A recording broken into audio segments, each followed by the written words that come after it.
Sudarlun masyarakat Rantau Perlak mendesak pihak PDAM Tirta Pesada Aceh Timur agar segera memfungsikan fasilitas sistem penyediaan air minum.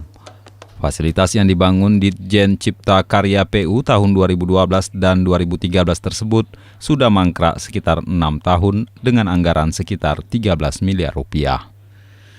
Terkait aspirasi masyarakat itu ditanggapi oleh anggota DPRA asal Aceh Timur Iskandar Usman Alfarlaki. Lokasi bangunan ini dibangun dengan anggaran 2012-2013, termasuk donasinya dari Departemen Pekerjaan Umum Pusat.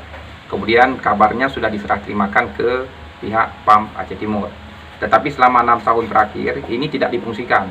Padahal masyarakat terutama di kawasan Rantau Perlak, baik di pemukiman Senebuk Baru maupun di pemukiman Rantau Panjang, ini sangat membutuhkan air bersih, terutama di desa Selemak Muda, kemudian Senebuk Baru, sebagian Payauno. Ini masyarakat sangat sulit untuk mendapatkan air bersih.